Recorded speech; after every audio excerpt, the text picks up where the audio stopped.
Good afternoon, everyone. This is Misty Dawn from the Manamal Streaming Radio, and I'm here chatting it up with the lead singer of the band Permacrush, Chris Crush. Chris, thanks so much for taking the time to talk to me today. How are you? I'm good, thank you. How are you doing? I'm doing pretty well. Thank you so much for asking. I'd like to jump right into the questions because I know how valuable musicians' times are, so here we go. All right. Much easier. When did you know you wanted to become a musician? Started early. I played guitar like at a young age, and I felt it then. But it's like I was a fan of the '80s music, and literally I kind of missed the boat by like 10 years. I was like a teenager when that whole scene was going down, and I kind of felt like, by the time I was old enough to start a band and really get going, that scene had kind of ended and grunge was happening. And so it just kind of took me a long time to figure out how I could still kind of do this music and make it work. I think you've done a great job. Great job.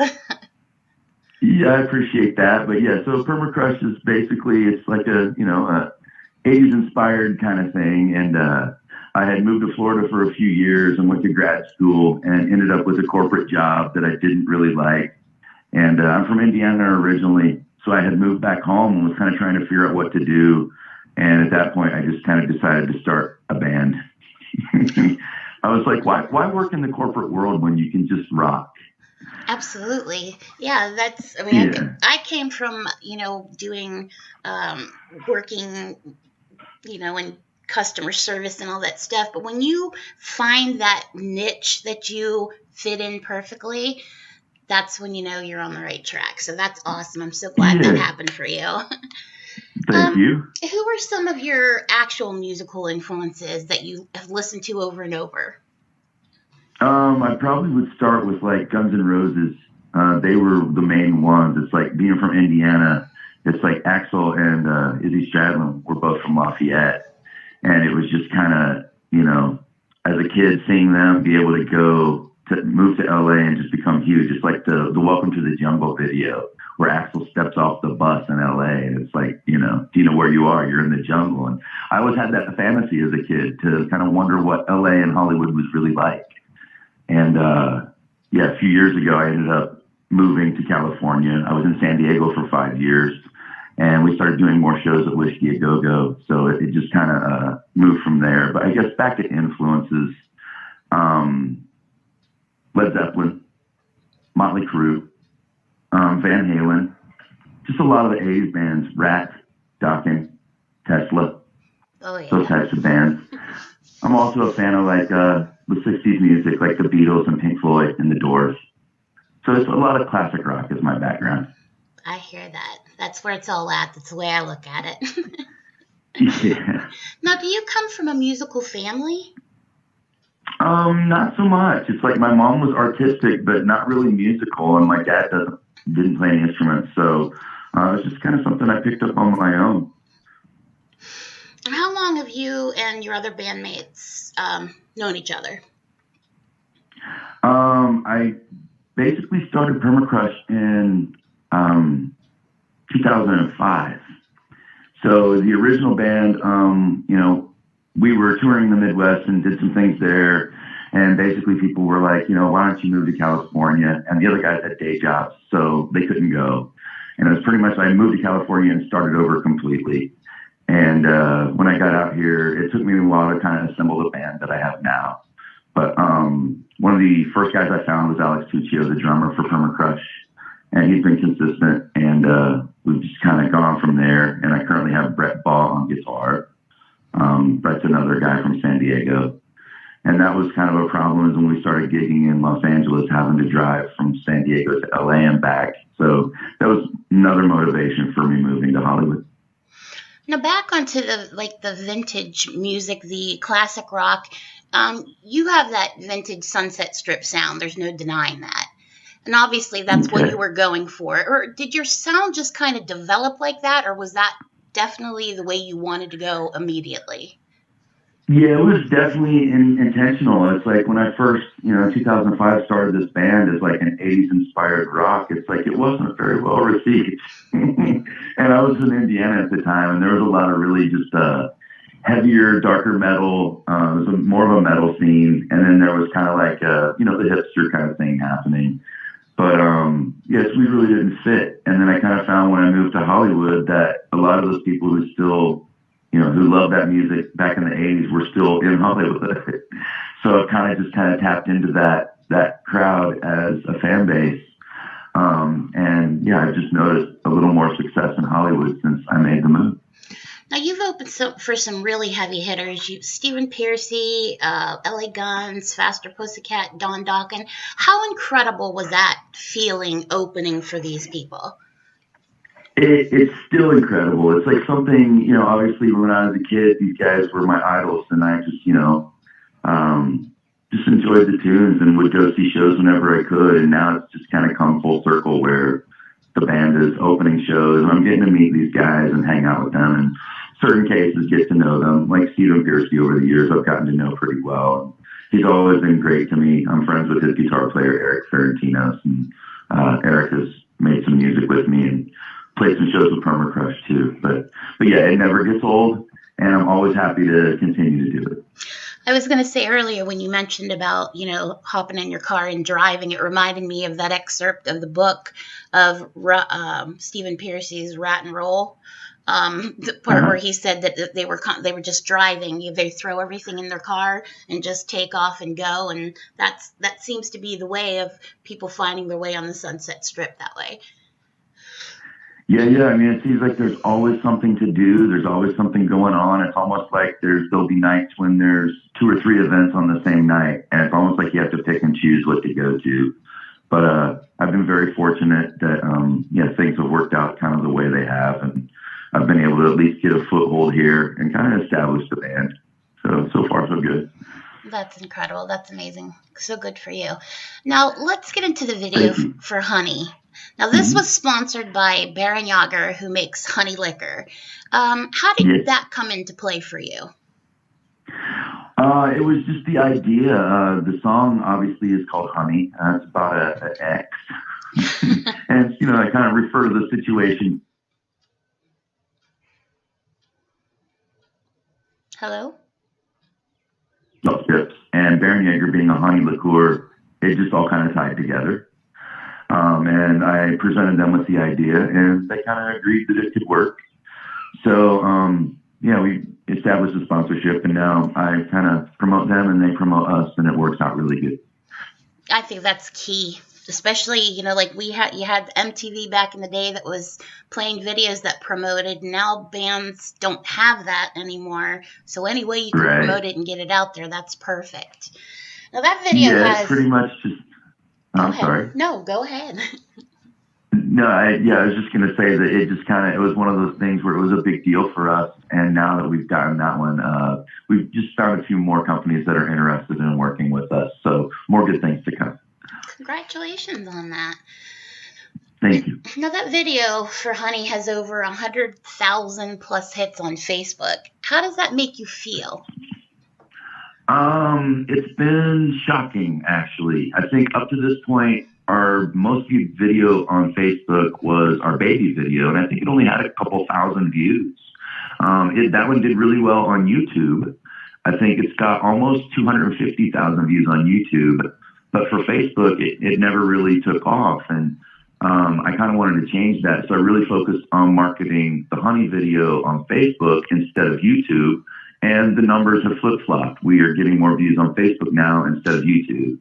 And I think it's really, I've kind of found out it's just each little individual thing, whether it be social media or YouTube or, Twitter, you just kind of focus and build each individual one. Right. And also there's advertising involved. So it's like I pay ads to drive traffic to specific sites. And, that comes into play.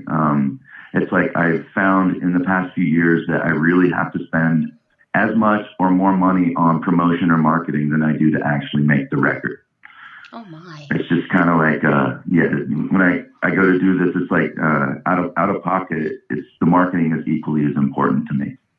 Right. I agree. I agree. Well, you're doing it the right way. You know, you're working for people, people working for you. That's how everybody gets out there, by word of mouth, you know, so I Yeah, and understand it's that. just like, and it's kind of snowballed. It's like, it seemed like for a long time, this band, people didn't really know or care about it. And we've been doing good things lately, and more people are paying attention. So I'm very grateful, humbled by all of it. Now, are you the sole songwriter? Yes. You are. Okay. And what's your Yep. process? What is your songwriting process? A lot of times it's just coming up with a concept or an idea, an actual word that's going to be the title of the song, and then I build the lyrics around that. And then as I'm kind of writing it down, I'll come up with a melody and kind of hum it to myself. And then just, it's just a process. I literally kind of work through these things. And then sometimes it's the opposite of that, where you hear, you know, it's just like a spark or an idea and it just kind of flows out. And it's always nice when that happens. But yeah, usually I have to work at this. How many instruments can you play? Mostly just stringed instruments, guitars and bass. And have you I can played play the them kazoo. for your like for a long time, or just, you know? Yeah. I've been playing guitar since I've been a kid.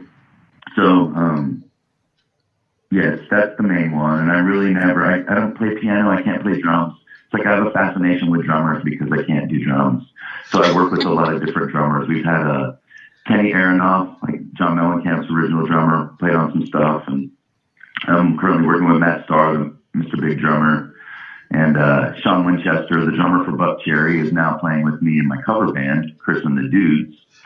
So, yeah, it's just kind of, I like to work with different drummers. And now, what was your first song that you learned to play, and on which instrument? That's a good question. I don't really, it had to be one on guitar, but I think I would go into guitar lessons and the teacher would be like, do you want to learn a song? And literally we would just pick out pieces of a song and try and learn like the riff. But one of the first ones I did, I think would have been like a Billy Idol song. I think it was Eyes Without a Face. Oh, wow. If you know that one. That's a good one. Yeah, going back. Way back. You're dating us here. Yeah. Now, how has your music evolved since you began? I'd say it's growth. I've learned to put more into the production side. You know, it's like if you want to do something, you should do it right. And I found a long time ago, if you pay people who know what they're doing, you get a better end product. So it's literally just finding a producer or someone, an engineer, somebody who knows what they're doing, and you're going to have a better end product. But basically, I just kind of tried to work on the production side and make sure that, you know, it reaches a certain level of quality and it doesn't sound like it was recorded in my garage or my basement. And that has gone a long way. When people go back and listen to the old recordings, they still hold up. Gotcha. Now, what has been the biggest obstacle as a band? Probably just, I think the way the music business works now, there's just a process of, you know, it's like you have to go through the right channels to get on the radio, to get on TV. It's like, it's all very controlled, and it's you know, it's almost like you have to be an insider. And coming from my position where it's like, you know, what I do really isn't the most popular thing right now. You know, there's a lot of pop music that dominates the radios and the charts. And, you know, it's rock music is really kind of not what it once was, I guess. So it's still been kind of like an uphill climb. And but yeah, as far as like the hardest thing, I think it's just been trying to break in. You know, trying to establish this as a band that is legitimate, and, you know, we can do this, we can hang, but it's just getting people to see it and believe it. I wish there were more stations out there like ours, because we actually, as much as we love the music that's been, you know, in the 80s and, you know, even the 90s and today, some of the rock music and metal music, we're really enjoying the new bands, and we're really enjoying getting them out there. Because if you know, even if it's just one or two people sharing it a day, that blossoms into, you know, It does. so, but we really love playing you guys, and we get some really good feedback. So that's always. I appreciate that, and yes, it's great to hear when, you know, people still love this music. It's just I have to go out and I have to find them. Right. But slowly but surely, they're finding me too. And yeah, I do appreciate, you know, people like you and your station who do offer help and do try to support artists who are doing this kind of music. Well, you're very welcome. And we, like I said, we enjoy doing it. It's something that we're, you know, initially when we started off, it wasn't all about that, but it turned into that, and we're glad that's where it went. So, Yeah. Yep. What is your worst and best fan moments? Let's see. Well, I just have like maybe instead of a fan moment, I could tell you like maybe one of my worst experiences at a show. Okay. I was playing a club in San Diego, and basically my backup guitar was in the shop, so I only had one, and I don't usually do that. It's like I was kind of like, you know, walking the tightrope there. But basically, the worst thing happened that could happen. I broke the string on only the one guitar. So I ended up going, you know, taking time. The drums and the bass kept going. I took a little break, ran off stage to try and fix the string. And basically, the string had broken off in the top of the guitar. And I was trying to get the little bit of string out, and it ended up poking my fingers. So I was bleeding from both hands. Oh, no. And then it took me, I basically had to get like pliers or a wrench from the person who worked there and get it out. So it ended up taking like 15 minutes to change the string. And, but yeah, it's like, it was pretty much a drums and bass show. And the good news is that not many people were there that night. Wow.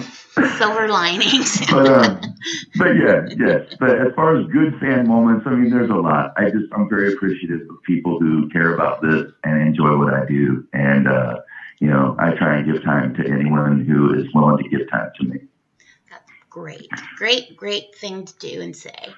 Now we did have a couple of fans asking questions. Melinda from Kansas City wants to know what your favorite dessert is.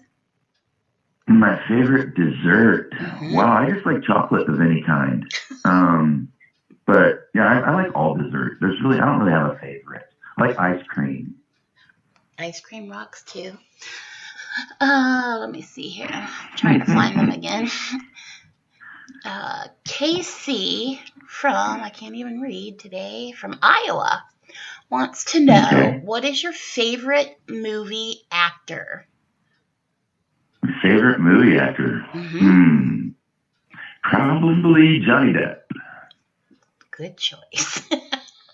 Yeah, he's so gets versatile. It done. And he's a rocker too. Right. He's so versatile in everything and anything. You can't go wrong with that one. And yeah, he's doing well with the Hollywood Vampires right now with Joe Perry and Alice Cooper. Pretty excited about that too. Yeah, kind of cool. Okay. Madison wants to know, what are your pet peeves? Pet peeves. Traffic. being stuck in traffic. I really didn't have this problem until I moved to Los Angeles, but now it's a thing, you know. Okay. Now, this is my personal question. I ask them all this every time. Okay. Who would you want to collaborate with, dead or alive? Jim Morrison. Oh, yes. Nice choice. I think that would be a good combo. Heck Me yeah. and Jim. Most definitely. Bringing the doors back. And yeah, I suppose I'd have to say John Lennon too. That's a great one too. Another question I like to ask is, if I were to turn on your iPod or your Spotify list, what would the last 3 artists be that I would find? Probably going to be more of the same like we were discussing earlier. I listen to a lot of Guns N' Roses. I listen to Led Zeppelin. It's stuff I've listened to millions of times, but it doesn't get old to me. It's like I continue to go back. And I got to represent and say that I played the new Permacrush single, Honey. There you go. Come on. Well, that's just it. And with 80s music, I think, I truly and honestly believe that is the greatest era of music, and it'll never die. And people that don't listen to it just don't really get it. And it's like, you can listen. Go ahead. No, I totally agree, because it's like, and this type of music, even I've spoken with a lot of kids who they just think it's corny. The spandex and the long hair, the poodle hair and the zebra striped pants. It's like, some of that, I can see where they would find it amusing, but I try to borrow from that and modernize it and try and make it something they can relate to. That's awesome. Now, can you tell us some random facts about yourself that the fans might like to know? Random facts. Originally from Indianapolis, Indiana. I'm a visual artist. I have a bachelor's degree in graphic design. I have a master's degree in computer animation. Let's see here. I smoke a lot of marijuana. Is that a good personal fact? That works. Okay. But yeah. And I like to drive muscle cars. I currently drive a convertible Mustang, and I enjoy the power. 66 white convertible Mustang is my dream car right there. Oh goodness, yes, I would love to drive one of those. I currently have a 2007 GT. Oh, nice. And it does pretty good. What color? It is a black, or like charcoal gray. Nice. Here's me going all like fangirl over your car. Sorry. Now, how can fans gain access to your music? Do you have a website with sample songs or a demo CD? Yeah, well, if you go to permacrush.com, that will take you to our Bandcamp site, which basically has the whole Permacrush catalog. You can find every song I've ever released there. And, also we're all on all the normal stuff, the Spotify, SoundCloud, and then all the social medias. But, iTunes, Amazon. We should be on all of it. Okay. And if nothing else, you can just Google Permacrush, and plenty of stuff comes up when that happens. Is there anything else you'd like to say to your fans or listeners that we may not have covered today? Just that I appreciate each and every one of you. Anyone who takes the time to check out Permacrush is, making my day. So, I'm just really appreciative of the people who care about what I do. I mean, not everyone does. So the people that do they're important to me. Well, Chris, thanks so much for talking with me today. It's been a real pleasure. And for everyone out there in Radio Land, please